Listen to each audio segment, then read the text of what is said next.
Thank you, Mr. Speaker. To ask the Secretary of State for Business and Trade if he will make a statement on the Plant Oxford site. Minister.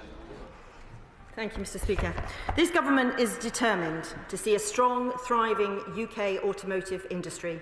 We recognise the vital role the British motor industry plays within our manufacturing landscape, employing over 150,000 people, with tens of thousands more working in the wider supply chain. It's why we're ploughing £2 billion into the sector's green transition and £300 million encouraging the uptake of new, clean, green electric vehicles, a big incentive for the global automotive sector to invest in the UK.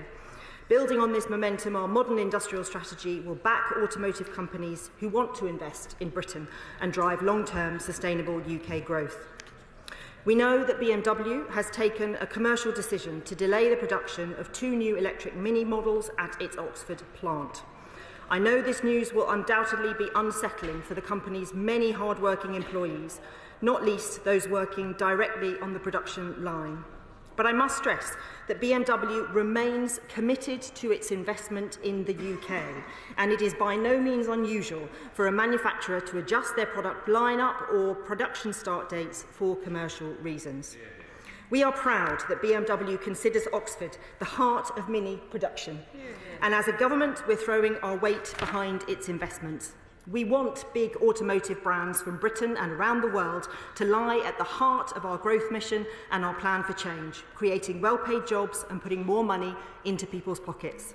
As part of that effort, this government is working closely with BMW as it reviews its investment timelines, ensuring that more cars are built right here in the United Kingdom.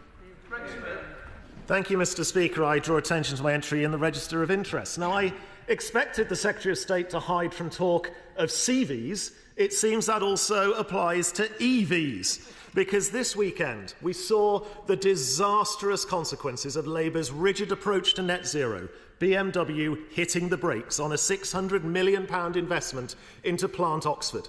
That deal from 2023 would have secured 4,000 high-quality jobs and was a strong vote of confidence in the UK.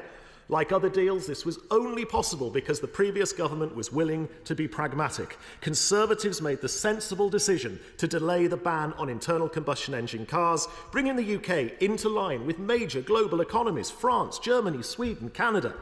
But Labour said they knew better, restoring the 2030 phase-out date in their manifesto.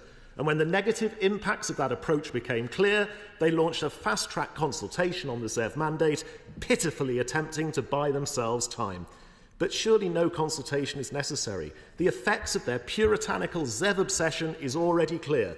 JLR say the ZEV mandate is causing severe disruption to the market. Vauxhall confirmed it would shut down its Luton factory, citing the ZEV mandate, making the plant less economically viable. And now the future of Plant Oxford, the home of the Mini since 1959, is uncertain.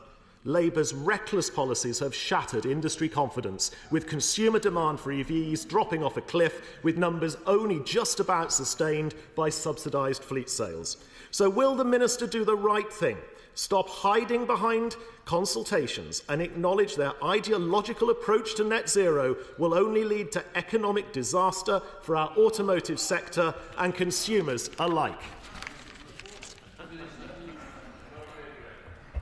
Thank you, Mr. Speaker. It's hard to know where to start, really. The puritanical ZEV obsession was, as the Honourable Gentleman knows, a Conservative policy from the last government. The only changes that were made to that policy under the last Prime Minister was to dampen demand by changing the deadline, but hampering manufacturers by not changing any of the flexibilities or pragmatism in how the policy operated. It was the worst of both worlds. Labour, by contrast, and this government, by contrast, is acting with pragmatism. We are ensuring that we are listening to industry. We are ensuring that we get this right. We are working at pace to do that, but we are also creating the conditions in which the automotive industry can thrive. That doesn't just mean delivering the economic stability and political stability that was so lacking under the previous government. It also means delivering an industrial strategy that delivers growth, including the automotive industry. It means investing £2 billion in the budget for automotive transition. It means investing in R&D. It means supporting our industries and talking to them and understanding the global climate. It was really clear in the statement that BMW made that there were macroeconomic, global and commercial reasons why the decision to delay has been made. But BMW are also clear that they are still committed to this investment in the UK. I have talked to my friend, the Right Honourable Member for Oxford East, who is liaising closely with workers and unions there, as you would expect, and we will continue to work in the right.